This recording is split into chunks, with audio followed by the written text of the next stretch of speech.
मेरे प्यारे और मोहतरम नाजरीन, मैं हूं हाफिज़ हकीम शब्बीर अहमद। मेरे प्यारे नाजरीन, आज की जो वीडियो है ये मेरी एक बहन ने ऑन द डिमांड मुझसे ये बात की है कि हाफिज़ साहब आप ये गले के मुतल्लिक़ा कुछ वीडियोस अपलोड करें और कुछ अच्छी इन्फॉर्मेशन दें कि ये गला क्यों बैठ जाता है या आवाज़ क्यों बंद हो जाती है।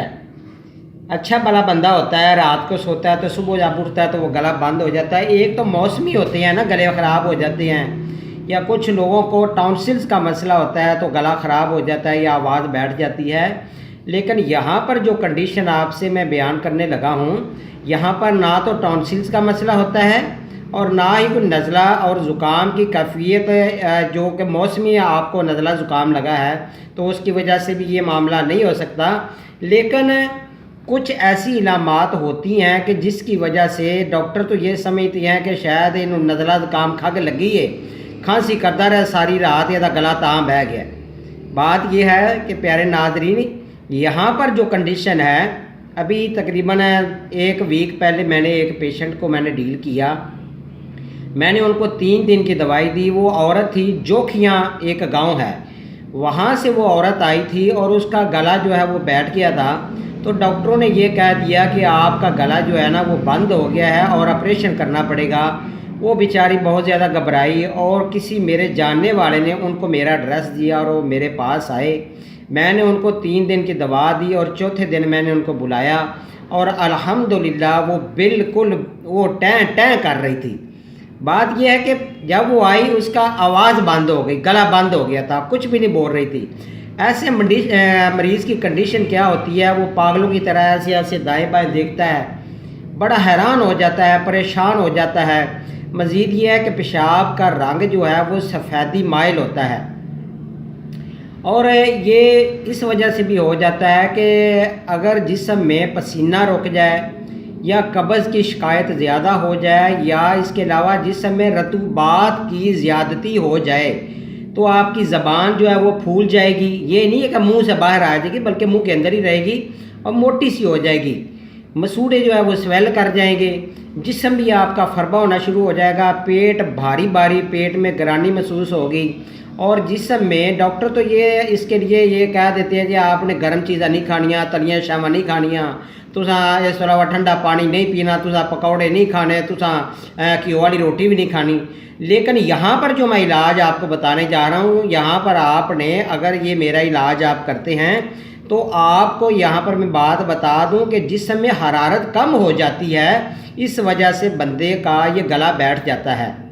अगर कोई मरीज़ ये होता है कि वो नहाया, बुखार उसका उतरा है, बुखार उतरने के बाद वो नहा लेता है, नहाने के बाद वो जाकर पंखे के नीचे, चाहे माएँ बहनें बेटियां या मेल में या फीमेल में, अगर बुखार उतरा है तो वो नहाने के बाद पंखा ऊपर से चला के नीचे बैठ जाता है तो उसका असर भी गले पर पड़ता है, गला जो है वो आपका बैठ सकता है।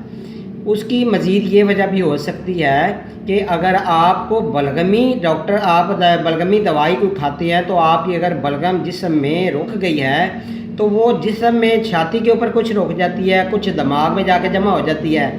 तो कभी कभार बंदा जब वो खांसी करता है तो वो गला साफ़ नहीं होता, वो कोशिश करता है कि बाहर निकल आए, और अगर निकल भी आए तो वो थोड़ी सी इतनी जमी हुई बलगम थोड़ी सी निकलती है। थोड़ी देर के लिए गला ठीक होता है लेकिन फिर बाद में गला बैठ जाता है। ऐसे होता है कि जैसे बंदा जिस तरह कहने लगे स्पीकर फटिया हुआ है, आवाज़ कभी फटी फटी निकल रही है, कभी ऐसे बंदा के कुछ बातों की समझ लगती है, कुछ की नहीं लगती। बहरहाल जिन लोगों को ये तजुर्बा हुआ है उनको अंदाज़ा हो गया होगा कि गला बैठने की क्या क्या इलामात होती हैं। तो प्यारे नाजरीन, अगर जिस्म में बलगम किया जो इखराज बंद हो जाए या इसके अलावा जब वो दिमाग में ज़्यादा फाजल रतूबात जमा हो जाएं तो सौदावी अमराज जमा हो जाएं तो फिर भी ये कंडीशन आपके गला के बैठ जाने की हो सकती है। तो इसके अलावा कंडीशन क्या होती है कि सर में दर्द रहती है, कभी कभी यादें सर में दर्द होती है, कभी कभी ऐसे लगता है कि अंदर से दिमाग हिल रहा है, थोड़ा सा आप ऐसे हिलते हैं तो आपको चक्कर आते हैं। आपके कंधों में यहाँ पर दर्द हो सकती है, पीछे कमर में यहाँ पर गर्दन में दर्द हो सकती है, और इसके अलावा कमर में कूलों के मकाम पर दर्द हो सकती है। शदीद कब्ज़ की शिकायत भी अगर होगी तो फिर भी ये मसला गले का ख़राब हो सकता है। مزید کیا ہوتا ہے کہ جب بندہ بات کرتا ہے یا کھانا کھاتا ہے تو رال ٹپکتی ہے، رال باہر آتی ہے، تو اس وجہ سے بھی اگر یہ رطوبات جسم میں زیادہ ہوگی تو پھر بھی یہ مسئلہ آپ کو ہو سکتا ہے۔ اس کا علاج تو میرے پاس بہت ہی سمپل سا ہے میرے پیارے ناظرین، میں نے علاج آپ کے لیے لکھ کر رکھا ہوا ہے۔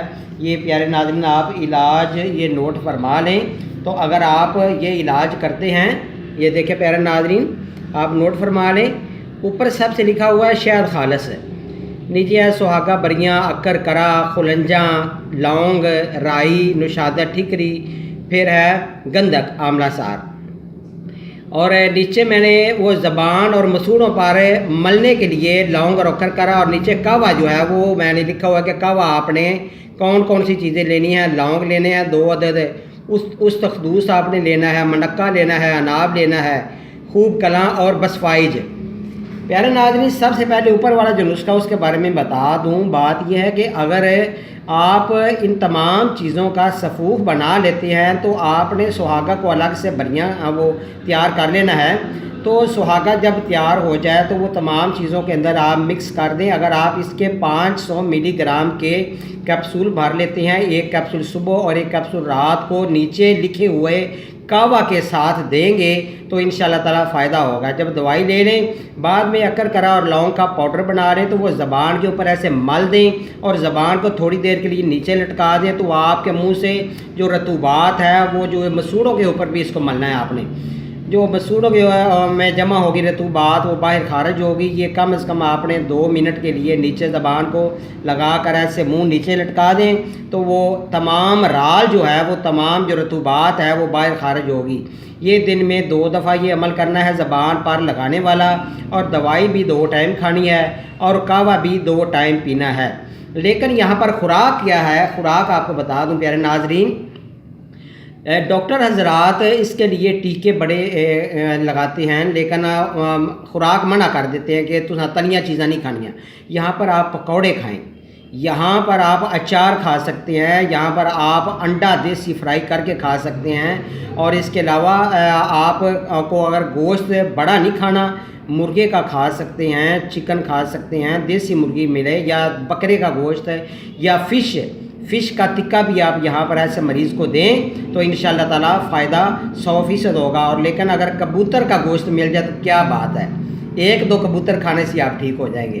تو بات یہ ہے، یہ تھی آج کی ویڈیو جس کے بارے میں آپ نے بہت سی ایسے نسخہ جات کو یوز کیا لیکن آپ کا گلا ٹھیک نہ ہوا۔ میں نے پہلے بتایا یہاں پر ٹونسلز بھی نہیں ہوتے، یہاں پر ڈاکٹروں سے آپریشن بھی نہ کروایا کریں۔ ٹونسلز کے علاوہ گلا بیٹھ سکتا ہے، اور اس کے علاوہ یہ مختلف وجوہات ہو سکتی ہیں جو میں نے آپ سے ڈسکس کی ہیں۔ انشاءاللہ تعالیٰ اگر آپ ان نسخہ جات پر عمل کرتے ہیں تو آپ کو اللہ کے حکم اور اس کے فضل سے آپ کو آرام ضرور آئے گا۔ تو پیارے ناظرین میرا نمبر نوٹ فرما لیں، 0343416747 نسخہ بنانے میں اگر آپ کو کوئی سمجھ نہ لگی ہے تو آپ مجھ سے پوچھ سکتے ہیں۔ ایک بات آپ سے اور میں آگاہ کر دوں، میں نے اوپر شہد لکھا ہے، شہد خالص ہے۔ شہد خالص اس وجہ سے لکھا ہے کہ اگر آپ کیپسول نہ بھرنا چاہیں تو آپ اس کی چھوٹی چھوٹی چنے کے برابر گولیاں بنا لیں، شہد ملا کر 2 گولی صبح اور 2 گولی رات کو، اور اس کے علاوہ نیچے جو کہوا میں نے بتایا ہے تو کہوا میں شہد کو آپ چینی کی جگہ پر شہد یوز کریں تو انشاءاللہ تعالیٰ آپ کو فائدہ 100% ہوگا۔ اللہ تعالیٰ آپ کا حامی و ناصر ہو۔ انشاءاللہ تعالیٰ بہت جلد ہی نئی ویڈیو کے ساتھ حاضر ہوں گا، کیونکہ میں وہی نسخہ آپ سے شیئر کرتا ہوں جو میرا اپنا دوا خانے کا آزمودہ نسخہ ہوتا ہے۔ اللہ حافظ پیارے ناظرین۔